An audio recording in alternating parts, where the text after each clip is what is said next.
I never believed that £5,000 could break a heart before it ever tried to mend one. But on the morning the Duke of Ashford summoned me to his study alongside 3 women dressed in silk and jewels brighter than anything I had seen in my life, I learned that money, like love, reveals exactly who we are when we think no one is watching. Rain had fallen for 3 days without rest, beating against the tall windows of Ashford Manor with a steady force that matched the ache behind my eyes. I had been awake since before dawn, as I always was, laying fires, polishing silver, and carrying breakfast trays through corridors where no one ever looked at my face.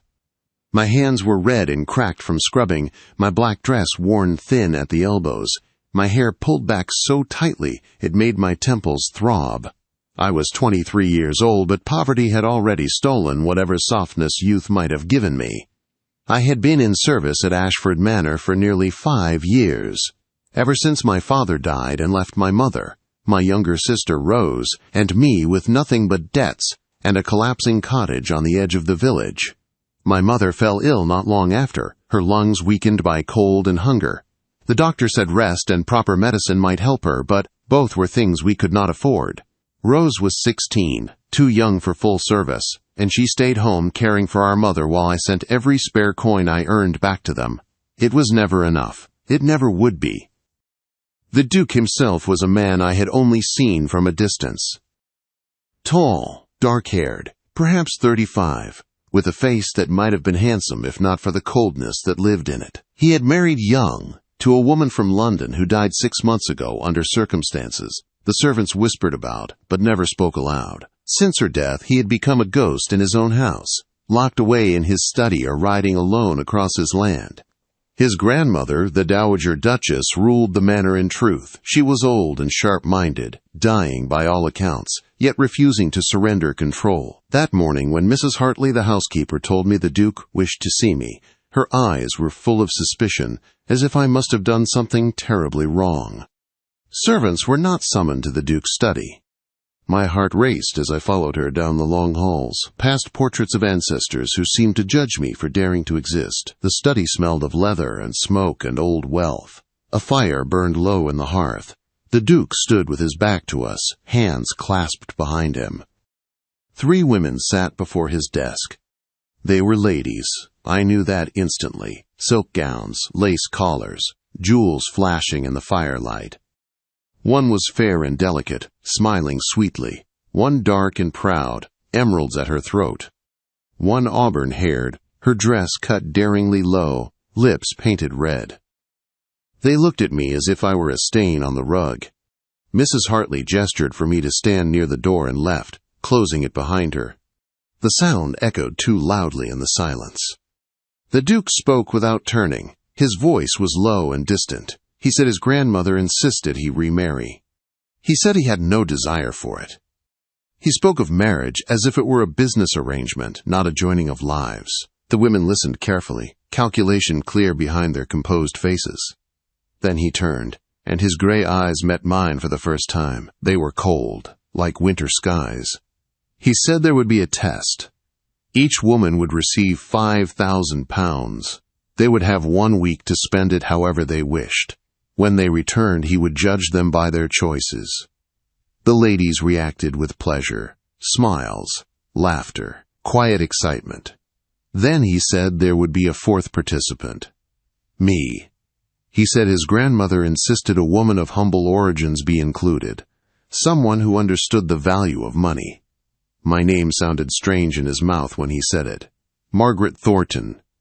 The room erupted. The blonde woman stood, furious at being compared to a maid.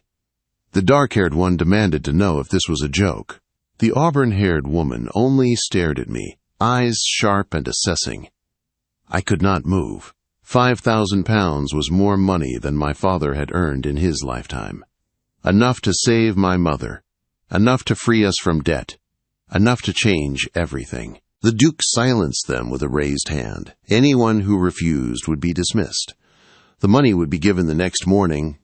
We would return in 1 week. Then he dismissed us. As the ladies swept out in silk and anger, I remained frozen. The Duke spoke without looking at me. He warned me not to misunderstand my place. I was included only because his grandmother was dying. I was not a serious consideration. I was to spend the money wisely and not waste his time. I left the study trembling. That night I walked home through the rain to our cottage. My mother's breathing was worse. The doctor said she would not last the winter without better medicine. Rose looked at me with fear when I told her about the money, as if I had spoken madness aloud. I lay awake all night staring at the ceiling, torn between fear and resolve. The other women would buy jewels and gowns. They would return shining and admired. I would buy medicine, food, warmth, safety. The next morning the envelope waited for me, thick with banknotes, heavy as fate. I went into the village that same day. I paid for real medicine from London. I bought flour, meat, candles, soap. I paid our debts in full. I paid the rent a year in advance. By sunset, nearly all the money was gone, transformed into survival. I bought one small luxury. Fabric for new dresses for my mother and sister. A blue shawl for my mother. A ribbon for Rose.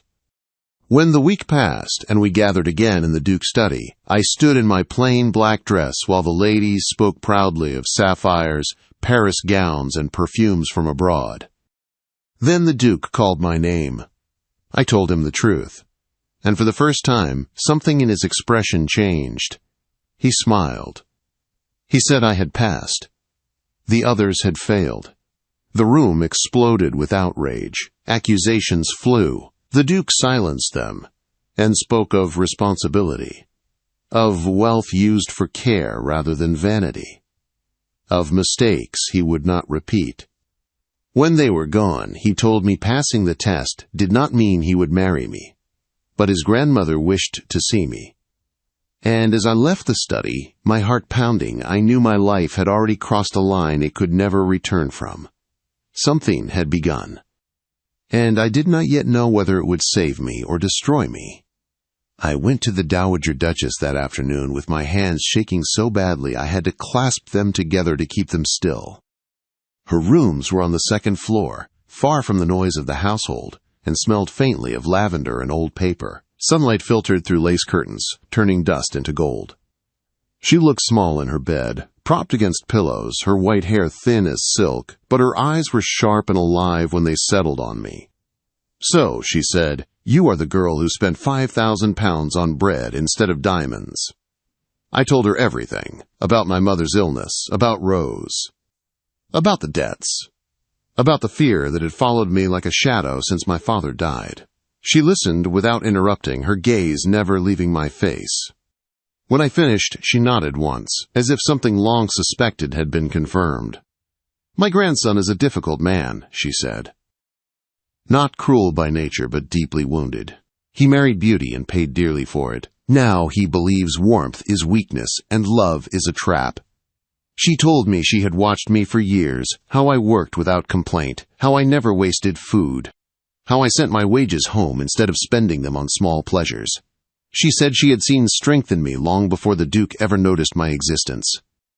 "I asked him to test women with money because money reveals truth," she said. "And I asked him to include you because I wanted him to see that character is not taught in ballrooms." Then she said something that made my breath catch. "I want you to marry him." The words felt unreal, like something spoken in a dream. I told her gently that the Duke had no intention of marrying me, that he had made that very clear. She smiled, slow and knowing. "He does not yet understand what he needs," she said. "But I am dying, and I would like to leave this world knowing he will not be alone." I left her rooms with my head spinning. The Duke did not send for me that day, or the next. Life returned to its strange rhythm, but everything felt altered, as if the ground beneath me had shifted. Then, 3 days later, the Duke summoned me again. This time, he faced me directly. He spoke without softness. He said his grandmother demanded the marriage. He said he would agree only as duty, nothing more. There would be no affection, no promises of love. We would live as husband and wife in name only. The marriage would serve its purpose, and nothing else.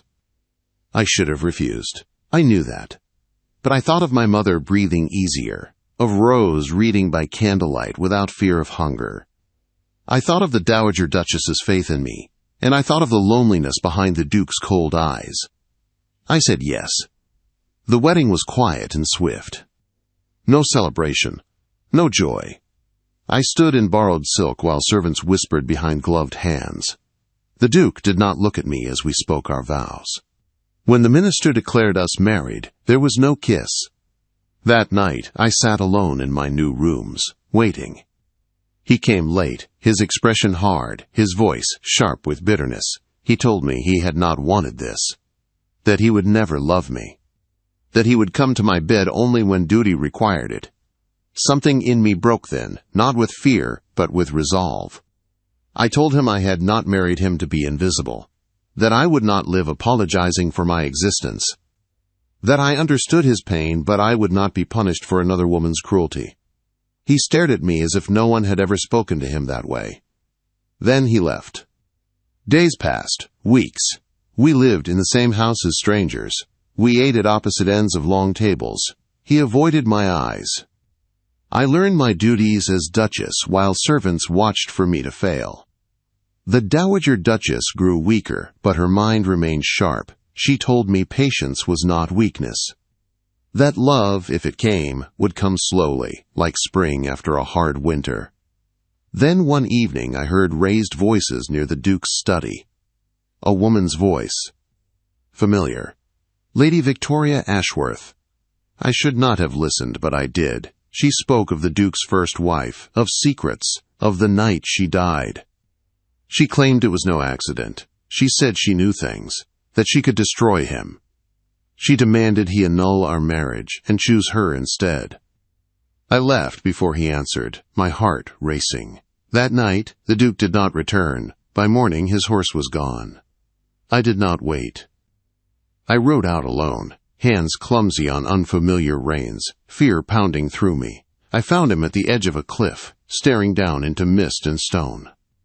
He asked me if some sins were unforgivable. Then he told me the truth. He had followed his wife the night she planned to leave him. He had confronted her. She mocked him. Her horse reared in the storm. She fell. He could have helped her. He did not. He had watched her die. When he finished, he waited for me to turn away. I did not. I told him guilt was not the same as murder. That pain could freeze a person in ways they never expected, that he had punished himself long enough. He said Lady Victoria knew enough to ruin him, that he should annul our marriage to protect me. I told him no. I told him I had married him to stand beside him, not abandon him when things became ugly. For the first time, he looked at me as if I were real. We returned to the matter together. Lady Victoria was still there. The Duke told her everything. He refused her demands. He dared her to spread her lies. She left in fury. The Dowager Duchess summoned us that afternoon. She held our hands and smiled through exhaustion. She said she was proud of us both. She died weeks later, peacefully, her work done.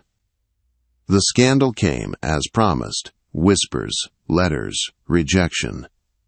But the Duke faced it openly. He published the truth. Some condemned him, others understood. And slowly something between us began to change. He came to my rooms to talk, just talk, about books, about childhood, about regret. He laughed once, surprised by the sound of it. One night he stayed. Not out of duty, out of choice. It was awkward and gentle and real. He held me afterward like something fragile. Winter passed. Spring returned. And one evening, as we sat by the fire, he told me he loved me. Not because I was beautiful, not because I was useful, but because I had seen him at his worst and stayed. I believed him. But our story was not finished yet. Because love, once found, would soon be tested again in ways neither of us expected. Love did not arrive in our marriage like a sudden sunrise. It came the way dawn does in winter, slowly, quietly, almost unnoticed at first. But once it was there, it changed everything. After Christian told me he loved me, he did not take the words back. He did not retreat into silence, or pretend they had never been spoken. Instead, he proved them in small, steady ways. He reached for my hand in public. He asked my opinion on estate matters and listened to the answers. He defended me when society whispered that a maid had no place beside a duke. The scandal did not disappear overnight. Some doors remained closed to us. Some invitations never came, but others opened, slowly, carefully. People who valued honesty more than appearance began to stand with us. Christian surprised me most of all. The man who once avoided human contact now walked the estate daily, speaking to tenants by name, listening to their concerns, correcting injustices he had once ignored. He said that watching me care for others had reminded him what his title was meant to be used for. We visited my mother and Rose often. Christian sat at our old table without discomfort, drank weak tea without complaint, and listened to my mother's stories as if they mattered. When Rose shyly asked about books, he had an entire crate sent to the cottage the next day. When my mother worried she was a burden, he told her plainly that she was family now. That word still startled me. Family. Summer brought a quiet joy I had never known. We worked together, walked together, laughed together. Some nights we spoke for hours. Other nights we simply sat in silence, content in each other's presence. The cold distance that once lived between us was gone, replaced by something warm and steady. Then, one spring morning, everything shifted again. I realized I was expecting a child. Fear came first. Fear that Christian might not be ready. Fear that the past would rise again and steal this happiness from us. I waited days before telling him, my heart pounding every time I looked at him. When I finally spoke, his reaction stole my breath. He went completely still, as if afraid to move. Then his eyes filled with tears he did not try to hide. He pulled me into his arms and held me as if the world itself might take me away. I did not know I was allowed to hope for this, he said. From that day on, he treated me as if I were made of glass and gold. He walked beside me everywhere. He read to me in the evenings. He worried endlessly and laughed at himself for it. When our daughter was born on a cold winter morning, the room felt brighter just because she was in it. Christian wept openly when he held her, his gray eyes full of awe and terror and love. We named her Eleanor, after the Dowager Duchess who had believed in us before we believed in ourselves. Watching Christian with our child healed something deep inside him. The guilt he had carried for so long began to loosen its grip. He smiled more, slept better, laughed without fear of punishment. Society softened too. People who once whispered now watched us with curiosity, some with admiration, others with envy. They saw a duke who stood by his wife without shame, a duchess who did not forget the poor, a household run with fairness rather than fear. One evening, as we sat together watching Eleanor sleep, Christian took my hand. He told me he finally understood the test his grandmother had created. The other women had spent the money on themselves, trying to make themselves more desirable, more impressive. I had spent it on survival, on care, on love given without expectation of reward. You did not try to win me, he said. You showed me who you were. And that, he said, had changed everything. Years later, when people asked how a duke had chosen a maid over women of rank and beauty, the story spread in whispers. Some said it was scandal. Others said it was madness. But those who truly knew us understood the truth. The £5,000 had never been about wealth. It had been about values. It had revealed who sought power and who offered care, who wanted admiration and who chose responsibility. I had not passed the test because I was clever. I passed because I loved people when loving them was hard. And in return, I was given a life I had never dared imagine, a husband who became my partner, a child who carried hope in her smile, a home built not on title or gold, but on trust. The Duke of Ashford had once believed love was weakness. Together, we proved it was strength. And that was worth more than any fortune.